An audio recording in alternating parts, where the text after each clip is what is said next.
ये कहानी एक ऐसे विनाशकारी समय की है जब पूरी दुनिया के वैज्ञानिकों को समंदर की गहराइयों में कुछ ऐसा मिलता है जिसने विज्ञान के होश उड़ा दिए हैं। दुनिया भर में एक साथ अजीब घटनाएं होने लगती हैं। कहीं व्हेल्स जानबूझकर जहाजों को डुबो रही हैं, कहीं समुद्र की गहराइयों से ऐसा जहर फैलता है जो मिनटों में पूरा इलाका खत्म कर देता है, और कहीं पानी के नीचे मौजूद कोई अनदेखी ताकत इंसानों को चुन चुन कर मार रही है। तो चलिए शुरू करते हैं। कहानी की शुरुआत में एक नॉर्वेजियन मछुआरा सुबह सुबह समुद्र में मछली पकड़ने निकलता है। सही जगह मिलने पर वह जाल फेंक देता है, लेकिन जब वक्त आने पर वह जाल वापस खींचना चाहता है तो अचानक कुछ गड़बड़ हो जाती है। वह चाहे जितनी ताकत लगा ले, जाल हिलता तक नहीं। अगले ही पल कोई अनजानी ताकत उसे सीधे समुद्र में खींच लेती है। उसके हाथ में पकड़ा जाल भी धीरे धीरे नीचे डूबने लगता है। वह हिम्मत करके गोता लगाता है, चाकू निकालकर जाल काटने ही वाला होता है कि तभी उसे ऊपर से अंधेरा सा महसूस होता है। ऊपर देखता है तो उसके होश उड़ जाते हैं, क्योंकि अनगिनत मछलियां उसे चारों तरफ से घेर चुकी होती हैं। कुछ ही पलों में वह मछलियों के झुंड में पूरी तरह गायब हो जाता है। दूर से देखने पर सिर्फ एक खाली नाव समुद्र के बीच रह जाती है। लेकिन अजीब घटनाएं यहीं खत्म नहीं होती। अगली सुबह करीब 30 टन वजन वाली एक टाइगर शार्क की लाश रहस्यमय तरीके से समुद्र तट पर मिलती है। उसका शरीर बुरी तरह जख्मी होता है। 2 समुद्री जीवों पर रिसर्च करने वाले जांचकर्ता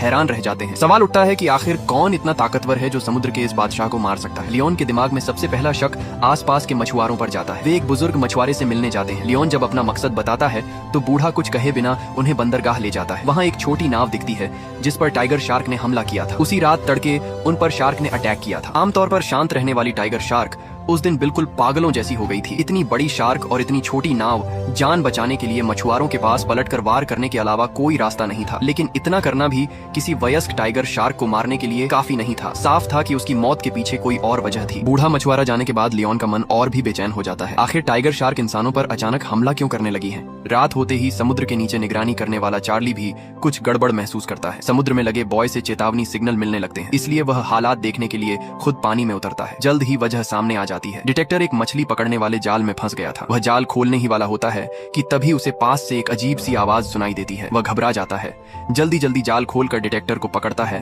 और सतह की ओर तैरने लगता है। पानी से बाहर निकलने पर इस बार कोई हादसा नहीं होता। वह सुरक्षित नाव पर चढ़ जाता है। फिर भी न जाने क्यों वह जोर जोर से हाँफ रहा होता है और अंदर से ऐसा महसूस करता है जैसे मौत को छू कर लौटा हो। लेकिन उसका काम अभी खत्म नहीं हुआ था, क्योंकि उसे डिटेक्टर दोबारा समुद्र में डालना था। इस बार वह अपने बॉयफ्रेंड को मदद के लिए बुलाता है। सही जगह तय करने के बाद दोनों मिलकर डिटेक्टर नीचे उतार देते हैं। वापस लौटने ही वाले होते हैं कि चार्ली के बॉयफ्रेंड की नजर पानी की सतह पर किसी ऐसी चीज पर पड़ती है जो उसने पहले कभी नहीं देखी थी। चार्ली हुक की मदद से उसे बाहर खींच लेता है। फिर वह अपने बॉयफ्रेंड को समझाने के लिए एक छोटा सा ट्रिक दिखाता है। बॉयफ्रेंड पूरी तरह सन्न रह जाता है। चार्ली बताता है कि समुद्र में मरने के बाद शरीर सड़ता है, उससे मीथेन गैस बनती है और दबाव में वही मीथेन जमकर आग वाली बर्फ यानी फायर आइस बन जाती है। उसके हाथ में जो चीज है वही फायर आइस थी। शुरू में चार्ली ने इसे ज्यादा गंभीरता से नहीं लिया, लेकिन जैसे ही उसने समुद्र की सतह की ओर देखा, उसका चेहरा जम गया। पानी पर बड़ी मात्रा में फायर आइस तैर रही थी। 1-2 टुकड़े होना सामान्य था, लेकिन इतनी ज्यादा मात्रा